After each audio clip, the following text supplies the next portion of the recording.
नमस्कार मित्रांनो, स्वागत आहे तुमचं आपल्या पॅशनेट जर्नी या यूट्यूब चॅनलवर। शिक्षक भरती 2025ला आता म्हणजे परीक्षा देऊन जवळपास 1 वर्ष पूर्ण होत आहे। अगदी 2 महिने गेल्यानंतर 1 वर्ष पूर्ण होईल, परंतु अद्यापही शिक्षक भरतीच्या जाहिराती आपल्याला बघायला मिळालेल्या नाहीये किंवा त्याच्या संदर्भामध्ये रजिस्ट्रेशन सोडलं तर पुढची कुठलीच प्रोसेस आपल्याला बघायला मिळत नाहीये। आणि त्याचं कारण आपल्या सर्वांना माहीत आहे की अतिरिक्त शिक्षकांचं समायोजन करणं, त्यापूर्वी संच मान्यता फायनलाइज होणं आणि त्यानंतर अतिरिक्त शिक्षकांचं समायोजन, त्यापुढे त्यांनी बदली प्रक्रिया हे पण सांगितलंय की जिल्हा अंतर्गत बदली, आंतरजिल्हा बदली आणि मग त्यानंतर बिंदू नामावली आणि शिक्षक भरतीच्या जाहिराती येणार। तर अशा पद्धतीची मोठी प्रोसेस आहे आणि आपण कित्येक दिवसांपासून आपल्याला 31 मार्च पर्यंत सर्व प्रक्रिया पूर्ण करून त्यानंतर आपल्याला जाहिरात येईल असं सांगितलं गेलेलं होतं, परंतु अजूनही पुढची कुठलीच प्रोसेस झालेली नाही। 2023ची जी भरती प्रक्रिया होती त्यामध्ये परीक्षा झाल्यानंतर अगदी एक 7-8 महिन्यानंतर पुढची प्रोसेस स्टार्ट झाली होती, रजिस्ट्रेशन किंवा जाहिराती वगैरे, आणि दुसऱ्या वर्षामध्ये नियुक्त्या मिळालेल्या होत्या। तर त्यामुळे 2024 मध्ये म्हणजे जॉईनिंग वगैरे झाली होती। फायनल जाहिराती वगैरे येऊन याद्या वगैरे हे फेब्रुवारी महिन्यामध्ये सगळं झालं होतं। मार्च पासून सर्वांना जॉईनिंग वगैरे मिळायला स्टार्ट झाल्या होत्या। एक्झाम 23ला झाली होती, परंतु आता 25ची जी एक्झाम आहे मे महिन्यात झाली होती, परंतु आता कुठेतरी जून मध्ये आपल्याला जॉईनिंग मिळत नाही हे स्पष्ट चित्र आपल्या समोर दिसत आहे। हे सर्वांना हे मान्यच असेल। आता तुम्ही म्हणत असाल की मॅडम तुम्ही नेमकं का समोर आले आहात, हे आम्हाला सगळं माहीत आहे किंवा मग तुम्ही काय अपडेट देत आहात। तर बघा, खूप महत्त्वाच्या गोष्टी आज मी तुमच्यासोबत बोलणार आहे आणि बऱ्याच दिवसांनंतर व्हिडिओ आहे, परंतु हा व्हिडिओ खूप महत्त्वाचा आहे। काही गोष्टी तुम्हाला खूप महत्त्वाच्या समजणार आहे। आता बघा, सर्वप्रथम ही जी भरती प्रक्रिया आहे यामध्ये किती जागा येऊ शकतात। आता नवीन जी संच मान्यता आहे त्यानुसार नवीन संच मान्यता मी खूप व्हिडिओजमध्ये आपल्या एक्सप्लेन केलेली आहे, तरी पण यामध्ये मी आता थोडाफार जो बदल झाला आहे त्या संदर्भामध्ये बोलणार आहे। ॲक्च्युअलमध्ये जागा किती येऊ शकतात, खरंच आता मला 100 मार्क आहेत आणि मग माझं सिलेक्शन होईल का 100 मार्कावर, किंवा आता 150 मार्क आहेत खरंच सिलेक्शन होईल का, लिमिटेड प्राधान्यक्रमाचा काय तोटा होऊ शकतो, किंवा आता पटसंख्येची जी अट शिथिल करण्यात आलेली आहे कोकण विभागासाठी त्या संदर्भामध्ये, आणि या सर्वांचा इम्पॅक्ट आपल्या भरतीवर कसा होईल, की 80% जागांची भरती होणार की 100% जागांची भरती होणार, आणि या सगळ्यांसाठी आपल्याला नेमकं आता काय करावं लागेल, भरती प्रक्रियेला जो विलंब लागतो यासाठी नेमकं काय करावं लागेल, या सर्व गोष्टीच्या संदर्भामध्ये आपण व्हिडिओमध्ये जरा डिटेलमध्ये चर्चा करणार आहोत। त्यामुळे व्हिडिओ खूप महत्त्वाचा आहे, शेवटपर्यंत नक्की बघा। आता बघा मित्रांनो, संच मान्यतेच्या निर्णयानुसार आपल्याला माहीत आहे की थोडी पटसंख्येच्या निकषानुसार त्यांनी शिक्षक दिलेले आहे आणि शिक्षक अतिरिक्त झालेले आहे। त्यामुळे नेमक्या जागा किती भरल्या जातील, जागा कमी भरल्या जातील का, किंवा नंबर लागेल का, या संदर्भामध्ये बऱ्याचशा जणांच्या मनात संभ्रम असला तरी आता ह्या सगळ्या गोष्टीला विलंब लागत आहे, वय वाढत आहे, त्यामुळे सर्वांच्या मनामध्ये एक धाकधूक होत आहे। कारण जर लवकरात लवकर ही भरती प्रक्रिया जर झाली, आता वयाचा तुमचा इश्यू येणार नाही, फॉर्म भरण्याच्या डेटचं वय ग्राह्य धरणार आहे त्यामुळे तो इश्यू येणार नाही, परंतु जर भरती प्रक्रिया डिले होतीये तर शिक्षण सेवक कालावधी ही जास्त काळ करावा लागेल। जर याच वर्षी भरती प्रक्रिया झाली तर आतापासून जर शिक्षण सेवक कालावधी चालू झाला तर मग तो पटकन पूर्ण होईल। त्याचबरोबर आपल्या शिक्षण सेवकांचं माहिती आहे सध्या कोर्ट केस चालू आहे, जर ती पॉझिटिव्ह झाली किंवा त्याचा आपल्याला जे मानधन मिळत आहे त्यामध्ये वाढ जर झाली तर येणाऱ्या बॅचसाठी ती खूप जास्त फायदेशीर ठरणार आहे। कारण 16,000 रुपयामध्ये 800 आणि 1000 किलोमीटरवर राहून सर्व्हाइव्ह करणं इतकं अवघड आहे की जे समजा आम्ही भोगतोय ते इतरांना भोगायला मिळू नये अशी अपेक्षा आहे।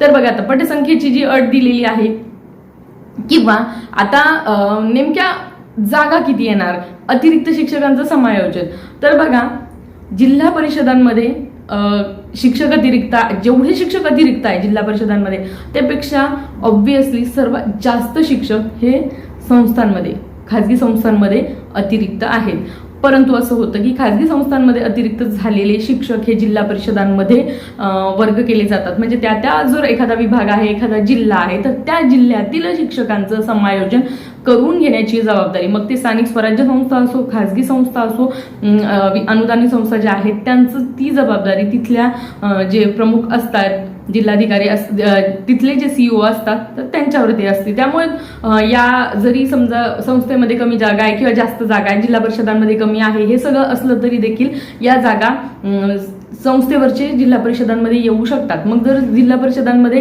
कमी शिक्षक अतिरिक्त आहे आणि संस्थेमध्ये जास्त शिक्षक अतिरिक्त आहे तरी देखील या दोन्हीचा सेम परिणाम होऊ शकतो शिक्षक ज्या आपल्या फायनल जागा निघणार आहे त्यावर. आता राहिलं की कोकणामध्ये याची अट शिथिल केलेली आहे. तर मी तुम्हाला एक गोष्ट सांगते, याचं खरंच म्हणजे हा पॅटर्न संपूर्ण राज्यात राबवावा किंवा ह्या गोष्टी अशा म्हणजे म्हटल्या जात आहेत तर वेल अँड गुड, चांगली गोष्ट आहे. पण मला इथे एक गोष्ट तुम्हाला क्लिअर करायची. बघा, कोकण किंवा अन्य ज्या दुर्गम भागांच्या संदर्भामध्ये ही बैठक झाली होती. मोस्ट ऑफ कोकणामध्ये हा नियम लागू होतोय की 10 पटसंख्येला एक शिक्षक तरी द्यावा असं त्यांचं म्हणणं आहे. ऑलरेडी आपल्या ज्या संच मान्यतेच्या निकषांमध्ये 20 पटाला 2 शिक्षक, 2 म्हणजे एक तुमचं कॉन्ट्रॅक्ट असणार, एक कायमस्वरूपी, असे 2 शिक्षक, आणि 10 पेक्षा कमी पटाला एकही शिक्षक देणार नाही, तो कॉन्ट्रॅक्ट दिला जाईल असं सांगितलं होतं.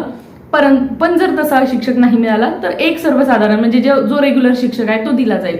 हीच गोष्ट पुन्हा एकदा जी मीटिंग झाली त्यामध्ये सांगितलं की 10 पटाला एक शिक्षक दिला जावा. आता 10 पटसंख्या जिथं आहे ते जिल्हे फार कमी आहेत. मला असं वाटतं की कोकण भाग किंवा दुर्गम डोंगराळ भाग या ठिकाणीच 10 पटसंख्येची अट आहे. अदर जे 20 किंवा 30 पटसंख्या आहे तिथं जो निकष आहे ना तो ॲज इट इज राहणार आहे. म्हणजे हा जो निकष आहे हा फक्त 20 पटाच्या आतील, 10 पटाच्या आतील जेवढ्या शाळा आहेत त्यांना लागू आहे. परंतु या शाळा जिथं जिथं आहेत त्यांना जिथं म्हणजे कोकण विभागामध्ये मग 20 पटाला 2, त्यांनी तसं 0 ते 60 पटाला 2 शिक्षक मागितलेले आहेत. परंतु सध्याच्या त्या चर्चेमध्ये तेवढाच विषय आहे, तर त्यामुळे त्याचा खूप जास्त इम्पॅक्ट होईल असं मला वाटत नाही. कारण 10 पटाला सध्या तरी एक शिक्षक दिलेलाच आहे, म्हणजे आपल्या संच मान्यतेमध्ये तो दिलेलाच होता. त्यापेक्षा वेगळं की 0 पटापासून 2 शिक्षकांची जर मागणी केली असती किंवा ती मागणी मान्य होत असती तर ती मागणी म्हणजे आपल्या शिक्षक भरतीमध्ये भरपूर जागा येईल अशी होती. परंतु आता त्यामधून वेगळ्या जागा येतील तर असं नाहीये. पण जागा कुठून येतील तर जागा या येणाऱ्या रिटायरमेंट्समधून येतील. जागा या केंद्रप्रमुख पदाची जी परीक्षा झालेली आहे त्यामधून केंद्रप्रमुखांची जी पद भरली जाणार आहेत ती पद भरली तर जवळपास 2000 जागा त्या येणार आहेत. आणि 26 पर्यंतच्या आपल्याला जर 26 पर्यंतच्या रिटायरमेंट सांगितल्या आहेत आणि 26 म्हणजे मे 2026 पर्यंतच्या ज्या रिटायरमेंट्स होणार आहेत त्या जागा आपल्याला येणार आहे. हे आपल्याला कधी सांगितलं होतं? अगोदर. का की तोपर्यंत आपली भरती प्रक्रिया पूर्णत्वास जाणार होती. पण जर आपल्या जाहिराती इथपर्यंत येतच नाहीये आणि आपल्या जाहिरातींना जर मे 2026 नंतर म्हणजे जर प्रोसेसला आपल्याला लेट झालं तर पुढच्या म्हणजे दिवाळीपर्यंत ऑक्टोबर 2026 पर्यंतच्या जागा आपण मागायला हव्या. जर आपण ती मागणी केली तर त्याचा आपल्याला फायदा होऊ शकतो. कारण मे 2026 पर्यंत जर समजा जाहिरातीच नाही आल्या म्हणजे असं होण्याची चान्सेस थोड्याफार प्रमाणामध्ये आहेत असं मला वाटतंय. का म्हणजे जाहिरात येईल पण भरती प्रक्रिया पूर्ण होणार नाही. जाहिराती येतील, केव्हा येतील? ते मागण्या कराव्या लागेल. आता तुम्ही म्हणसाल की मॅडम घर बसून तुम्ही म्हणतात मागण्या कराव्या लागेल, तर मला तुम्हाला हेच सांगायचं आहे की ज्या काही मी गोष्टी सांगते की आपल्याला या मागण्या त्या मागण्या, तर त्यासाठी आता सध्या आपल्याकडे 2 ते 3 आंदोलन होणार आहे. अगदी तुम्ही ज्यांना कुणाला म्हणजे आता तुम्ही बघितलंच असेल, अगदी तुषार देशमुख सर आहेत, बालुशा माने मॅडम आहेत, संदीप कांबळे सर आहेत, तर याच्या खाली आंदोलन होत आहे. आणि त्यामुळे त्या आंदोलनांमध्ये तुम्हाला ज्या आंदोलनाला जाणं शक्य होईल त्या आंदोलनाला जाऊन तुम्ही तिथे तुमच्या मागण्या किंवा आपल्या ते ज्या मागण्या मांडता येतात ह्या मी बोलले तेच. पुन्हा अनलिमिटेड प्राधान्यक्रम हवेच. कारण लिमिटेड प्राधान्यक्रम बरेचसे जण म्हणतात की अगदी 50 आहेत ना तर 25च द्या. एका ठिकाणी तर मी अगदी असा स्क्रीनशॉट बघितला की 15च प्राधान्यक्रम द्या. का की 15 म्हटल्यावर आमच्या विभागात किंवा आमच्या जिल्ह्यामध्ये हे लोक येणार नाहीत असा काहींचा गोड गैरसमज आहे. परंतु अशा प्रकारची मागणी ज्यांनी केलेली आहे म्हणजे अगदी 50 प्राधान्यक्रमाची पण मागणी ज्यांनी केलेली आहे त्याने स्वतःच्या पायावर दगड मारून घेतलेला आहे. कारण 50 प्राधान्यक्रम खूप लवकर संपतात. मी मागेही म्हटलेलं आहे, तुम्ही एका तुमचा फक्त जिल्ह्याचा जर विचार केला तर तेवढ्यामध्येच आपल्याला एक 5-6 प्राधान्यक्रम संपतात. आणि आपल्या जिल्ह्यातच 170-75 मेरिट लागला असा विचार करा तुम्ही. यावेळी बऱ्याच जणांना चांगले मार्क आहेत, मेरिट लागलं ना, तुम्हाला 160 मार्क असले तरी तुम्हाला स्वजिल्हा मिळतच नाहीये, जायचं बाहेरच्या जिल्ह्यातच आहे ना. मग अशा वेळी जर जास्त प्राधान्यक्रम मिळाले तर ऍटलिस्ट आपल्या शेजारचे जिल्हे तुम्हाला मिळतील. बरं, शेजारचे जिल्हे का असे ना, बाकीचं 16 जिल्ह्यांचा विषयच नाहीये. कुठेही नोकरी करायला आज महाराष्ट्रात सगळेजण तयार असतील आणि त्यांनी जर चांगले मार्क्स घेतले असतील, लिमिटेड प्राधान्यक्रम दिल्यामुळे त्या लिमिटेडमध्ये नंबर नाही लागला आणि जास्त मार्क असून जर नंबर नाही लागला तर घरी बसावं लागेल, असं मी कळकळीनं खूप दिवसांपासून सांगत आहे. हे सर्वांना समजत आहे, परंतु सुरुवातीला काही लोकांनी ही चुकीची मागणी केली. ती मागणी आता मान्य झाली. आता तेच लोक पुन्हा आंदोलन करत आहे की आता हे नकोय आम्हाला, कारण त्यांना त्याची दुर्गामी चुकीचे परिणाम त्यांना कळालेले आहे की हे चुकीचं झालेलं आहे. त्यामुळे आता तीच लोक आता पुन्हा जाऊन मागणी करतायत. तर चला, कुठेतरी स्वतःची चूक ते दुरुस्त करतायत, तर आपण पण त्या गोष्टीला हे लावायला, हातभार लावायला म्हणजे गरजेचंच आहे. जर 50 प्राधान्यक्रम आले ना मित्रांनो, खूप जणांचं नुकसान होणार आहे, खूप जणांचं नुकसान होणार आहे. हे नंतर सर्वांना लक्षात येईल. केव्हा? जेव्हा यादी लागेल, सगळ्या गोष्टी होईल, तेव्हा सर्वांना लक्षात येईल.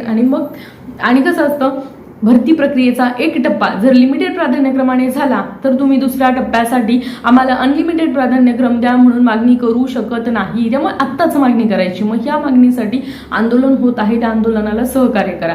आता मी 2-3 गोष्टी मुद्दे बोलले की त्या गोष्टीसाठी आपल्याला तेच करावं लागणार आहे. ज्या जागा आता 2026 मे पर्यंतच्या जागा आहे, तोपर्यंत आपल्या जाहिरात येऊन जर पहिली यादी लागत असेल तर वेल अँड गुड. पण जर मे महिन्यापर्यंत जर आपली पहिली यादीच लागत नसेल तर मग आपल्याला कुठेतरी आम्हाला ऑक्टोबर 2026 पर्यंत येणाऱ्या रिटायरमेंटच्या जागा दाखवा हे म्हणावंच लागेल. अन्यथा 100% जागांची भरती करा.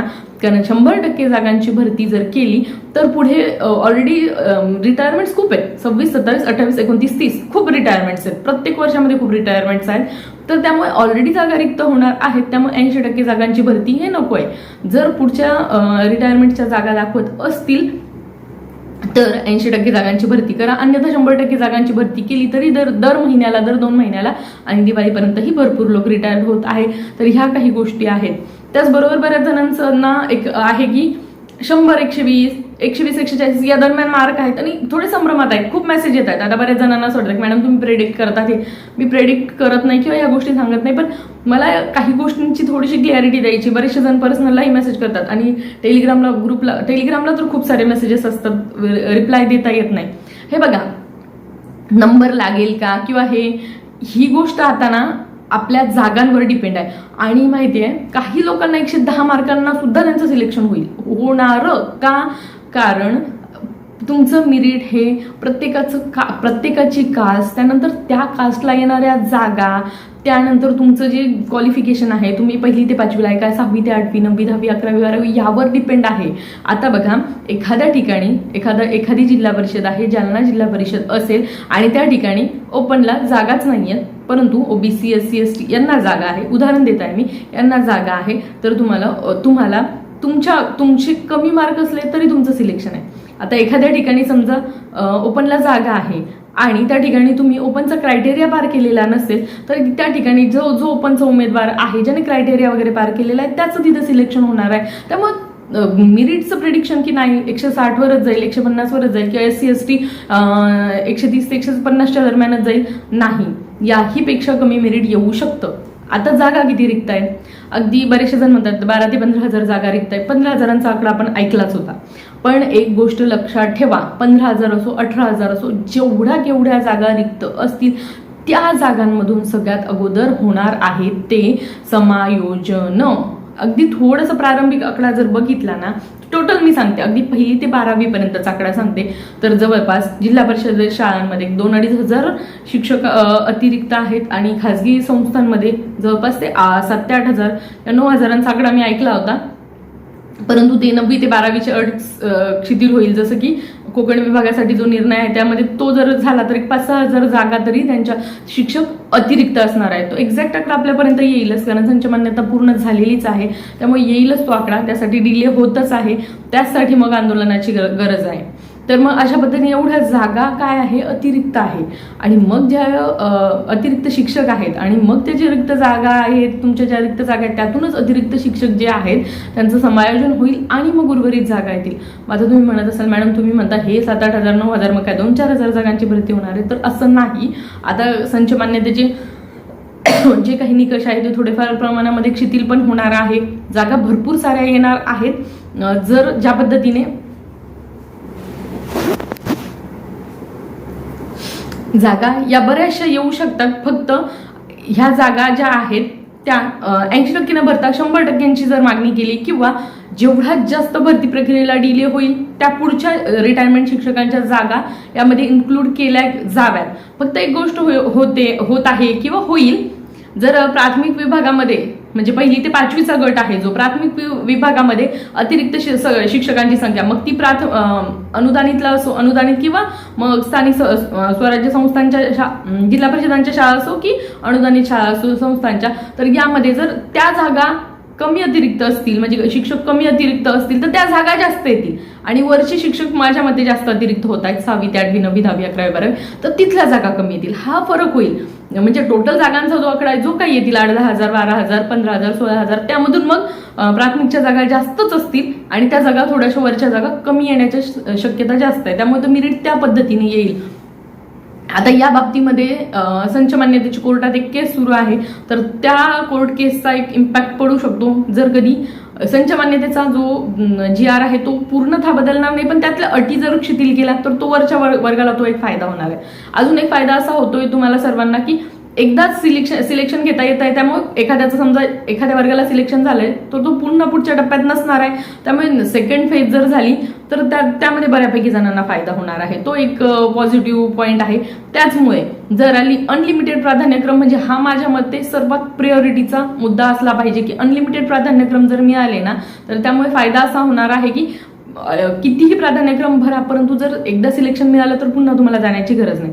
त्यामध्ये एक गोष्ट करता येऊ शकते, व्हिडिओ मोठा होत आहे पण काही गोष्टी महत्वाच्या आहेत. त्यामध्ये एक गोष्ट करता येऊ शकते की जे आपल्या स्थानिक स्वराज्य संस्था आहेत, जिल्हा परिषद वगैरे या ठिकाणी जिल्हा परिषद, पंचायत, जिल्हा परिषद, नगरपंचायत, पुन्हा महानगरपालिका यांचे जे प्राधान्यक्रम आहे ते आपण अनलिमिटेड मागू शकतो. परंतु संस्थांचे खूप सारे येतात ना, 500 600 1000 असे येतात, तर मग ते तुम्ही म्हणजे लिमिटेड करा. त्यामध्ये तुम्ही एक 100-200 संस्थांची अट आपण टाकू शकतो की तेवढ्याच द्या म्हणून, तर त्याचा एक फायदा होऊ शकतो. तशा पद्धतीने गोष्टी जाऊ शकतात. तर ह्या अशा गोष्टी आहेत. तर या सर्वांचा सार एवढाच की बऱ्याच म्हणजे जागा आहेत, भरती प्रक्रिया होणार आहेत, विलंब लागतोय आणि विलंब लागू नये. आम्ही 1 वर्ष ऑलरेडी परीक्षा देऊन थांबलेलो आहोत, तर त्यासाठी भरती प्रक्रिया लवकरात लवकर व्हावी, अनलिमिटेड प्राधान्यक्रम मिळावे. याचबरोबर बराचसा म्हणजे आता तुम्ही बघितलं असेल कॉन्ट्रॅक्ट भरती, ज्या ठिकाणी अगदी शिक्षक नाही तर मग कॉन्ट्रॅक्ट भरती, मग कॉन्ट्रॅक्टमध्ये कोणाला घेतायत तर रिटायर्ड शिक्षकांना, ती भरती प्रक्रिया होऊ नये.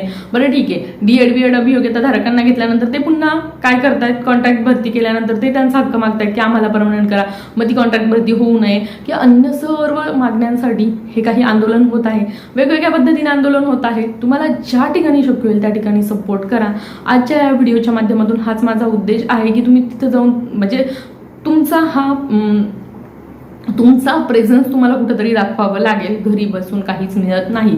माझं एक वाक्य प्रत्येक वेळी असतं, शिक्षक भरतीमध्ये मागूनच तुम्हाला तुमच्या जागा घ्याव्या लागणार आहे. घर बसल्या तुम्हाला कुणीच देणार नाही, तुमच्यासमोर ताट वाढून कुणीच देणार नाही. परीक्षा दिलेली आहे, लढायचं आहे, तर त्यासाठी आता मैदानात उतरण्याची गरज आहे, जेणेकरून जो वेळ वाया जाऊ शकतो तो थोडासा आपल्याला प्रेशर आणण्याची गरज आहे. तर सर्वांनी जे आपल्या आंदोलन आहे त्या आंदोलनामध्ये जाऊन तुमच्या मागण्या तिथे मांडा किंवा ज्या मागण्या ऑलरेडी मांडलेल्या आहेत त्या आपल्या सेमच आहेत, तर त्याला जाऊन सपोर्ट करा. तर आजच्या व्हिडिओमध्ये मित्रांनो एवढंच. ह्याच काही महत्त्वाच्या गोष्टी आज सांगण्याचा प्रयत्न केला आहे. आय होप तुम्हाला गोष्टी क्लिअर झाल्या असतील. तुमच्या मनामध्ये काही डाऊट असतील तर मला या व्हिडिओच्या कमेंट बॉक्समध्ये कळवायला विसरू नका.